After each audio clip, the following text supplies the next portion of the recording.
Olá, eu sou o Henrique e você está no canal Arte Viral.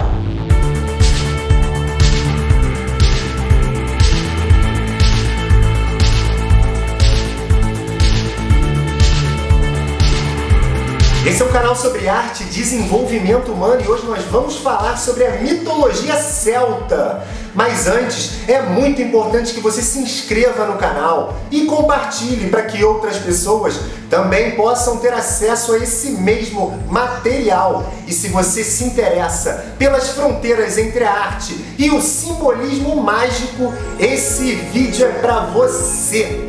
Há cerca de 5.000 anos, povos de origem indo-europeia que viviam no entorno do Mar Cáspio, ao sul da atual Rússia, e que compartilhavam valores e línguas semelhantes, iniciaram um processo de dispersão por conta da explosão demográfica e por mudanças climáticas que ocorreram na região. Muitos desses povos foram na direção da Europa Ocidental. Esses grupos, que inicialmente eram conhecidos como os arvenos, os sênones e os helvéticos, e que deram origem aos gauleses, os bretões, os pictos, os escoceses e os irlandeses, ficaram conhecidos como os celtas. Por volta de 2000 a.C., já era perceptível a presença de vários desses povos na Europa Central, que ocupavam tanto o continente europeu quanto as ilhas britânicas. Eles possuíam muita independência entre si, de forma que nunca houve uma unidade política entre os celtas.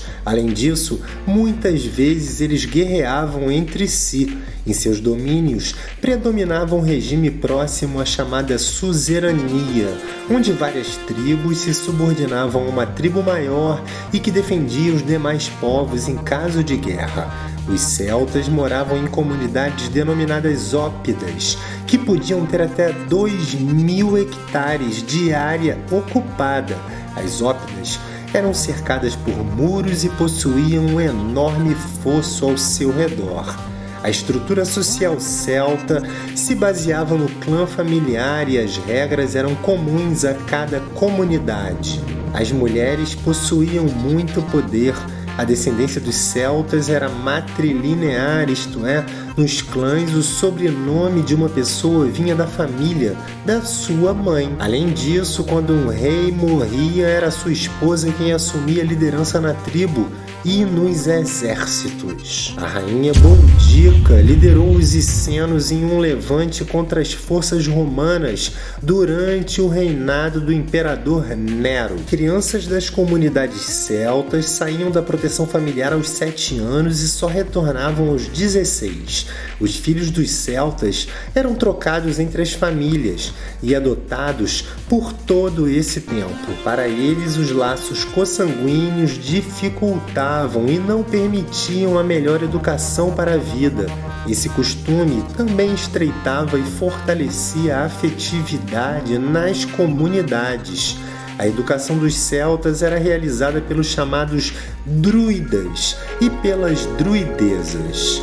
Os celtas eram chamados de povos pagãos e possuíam uma religião politeísta, baseada nas relações entre os elementos da natureza. A palavra druida vem de druid, que significa aquele que vê de longe. Os druidas eram o ápice da hierarquia sacerdotal. Eles também eram os juízes e a autoridade máxima da comunidade e podiam transitar de um povo para outro mantendo sua autoridade em todos os territórios celtas. Suas decisões eram inquestionáveis tanto para o rei quanto para os cidadãos comuns. Eles conheciam profundamente a floresta e o poder de cura das ervas. A irmandade druida de uma sociedade se chamada Dervidiaet, ou os Sábios do Carvalho.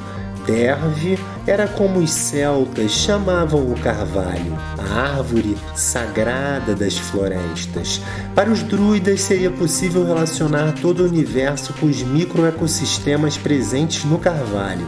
Além disso, ele simbolizava a imortalidade da alma, pois quando o carvalho morria, germinava de dentro do tronco morto uma nova árvore. Nas cerimônias fúnebres, os troncos dos carvalhos eram escavados em forma de barco e serviam para sepultar os nobres celtas que se faziam transportar para os outros mundos por intermédio desta árvore sagrada. Os celtas não possuíam templos. Suas cerimônias e rituais eram realizados em lugares específicos da floresta, denominados Nemeton, ou bosques sagrados. O visco sagrado do carvalho, conhecido como Al-Rayyan ou Mistletoe, servia de antídoto contra venenos. Ele garantia a fertilidade e protegia contra feitiços se fossem colhidos no 6º dia após a lua nova do solstício de inverno, no período do ano conhecido como Albihan Altahan. Ele era retirado pelos druidas com uma pequena foice em forma de lua, feita de ouro e por isso dourada como o sol.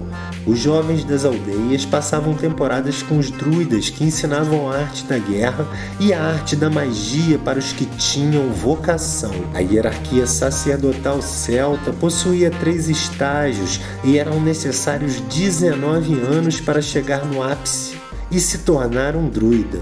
No primeiro estágio estavam os bardos, os contadores de histórias épicas e que tocavam instrumentos musicais. Eles vestiam túnicas azuis e difundiam a mitologia celta. No segundo estágio estavam os vates. Eles eram dedicados à medicina e a curas espirituais e usavam as túnicas verdes. Já no terceiro estágio se encontravam os druidas. Eles estavam conectados em tempo integral com os planos superiores da chamada mente cósmica. Os druidas estavam imersos na dança das causalidades do todo, em estágios mentais impossíveis de serem explicados por palavras comuns. Por isso, eles usavam as palavras mágicas e os símbolos de poder. Os druidas possuíam uma escrita secreta, chamada de Ogham. Eles acreditavam que as palavras tinham poderes mágicos e que, invocando as palavras de poder, era possível a cura e a realização de previsões. Nada relacionado à espiritualidade era escrito, pois aprisionaria e profanaria o poder mágico das coisas. Para os celtas, o mundo físico e o mundo espiritual eram um único mundo e não havia distinção entre o natural e o sobrenatural. Eles acreditavam que a vida é cíclica e que tudo na natureza se transformava em outras coisas e renascia de forma diferente. Apesar de simples e conectados à natureza, os celtas estavam sempre em expansão. Todas as vezes que a Ópida atingia seu limite, a comunidade se dividia e algumas famílias partiam em direção a outras regiões vazias. A partir do século 8 a.C., com o surgimento da cultura Hallstatt, conhecida como a Idade do Ferro na Europa, os celtas se expandiram muito. Eles dominaram a metalurgia, sobretudo a construção de objetos de guerra como espadas e escudos e os elmos. Os celtas eram povos, em sua grande maioria guerreiros. Ao invadirem outros povos, era tocada uma flauta muito alta, a chamada Syrinx, e que ensurdecia e intimidava os adversários. Os guerreiros das linhas de frente combatiam nus, completamente pintados. Além dos guerreiros, os druidas também lutavam nas frentes de batalhas e mesmo em idade avançada eram exímios combatentes. Durante muitos séculos, as comunidades celtas conviveram apenas entre si. Porém, no século VI a.C., foi fundada a cidade de Massília e que futuramente se tornou uma importante rota de comércio, a cidade de Marsella. Foi assim que surgiu o termo celta, dado pelos gregos e pelos romanos. Os gregos e os romanos da época vieram a conhecer os celtas nas feiras de Massília e, da mesma forma, os celtas se maravilharam com os objetos que eram construídos no Mediterrâneo. Apesar de viverem em áreas muito férteis, os celtas não dominavam muitas das práticas dos povos latinos, e assim no século IV e no terceiro século a.C. surge o conhecido ciclo das invasões celtas, culminando em 383 a.C. com o grande saque da cidade de Roma. Os invasores exigiram enormes quantias de ouro e mercadorias para deixarem a cidade. Os celtas chegaram a ocupar uma área que ia da Península Ibérica até o Mar Morto. Um de seus maiores líderes foi Vercingetorix, que guerreou com os romanos na Gália em 50 d.C. A principal fonte mitológica celta são as 81 tríades bárdicas e o Mabinogion, que é formado por 2 livros, o livro branco de Hideric e o livro vermelho de Hergest. Segundo a mitologia gaulesa, no início só havia o nada. Deste nada surgiu o grande círculo do vazio sagrado, denominado Quelgante, e que rege todas as causalidades do universo. Tudo o que já aconteceu, acontece e acontecerá está dentro das leis de Quelgante. Quelgante cria o tempo, que divide o círculo em 4 estações. Ao centro deste círculo surgiu a Brede, a união do espírito que se expressa no traço vertical com a matéria que se expressa pelo traço horizontal. Assim, todos os seres estão eternamente presos à transitoriedade entre o espírito e a matéria. Circunscrita em Quelgante, a Brede inicia um girar infinito percorrendo o caminho espiral de Triskele, na lei do eterno retorno. Ao girar por muitas vezes, a Brede se transforma em Gwenved, a esfera da totalidade, e é nessa esfera que também surgiu o planeta Terra, inicialmente repleto de águas paradas. Essas águas iniciam um lento movimento, e desse movimento surgiu uma melodia denominada Oran-Mor, ou a grande melodia. Essa melodia que crescia cada vez mais e ia cada vez mais longe, juntava todos os sons e impulsos que ela encontrava pelo caminho. Oran-Mor foi tão longe que encontrou um lugar onde as águas tocavam na terra e produziam ondas com espuma branca. Nessa espuma surgiu um cavalo marinho, que cresceu e se transformou na primeira deusa, a égua branca mística Eiotia, a mãe de todas as outras divindades primordiais, que eram Cernunno, o deus de chifres que reflete as estações do ano e um ciclo anual de morte e renascimento, sendo o protetor dos animais e da vida; Máponos, o deus da juventude; Taranis, o deus do trovão; e Tetates, protetor das pessoas na tribo; e Épona, a protetora dos cavalos e deusa da fertilidade. O panteão celta ficava no chamado Cide Celta, situado nas montanhas além dos campos das batalhas, o lar dos deuses da vitória. Os deuses criaram os seres humanos lapidando os troncos altos das árvores sagradas dos bosques de carvalho.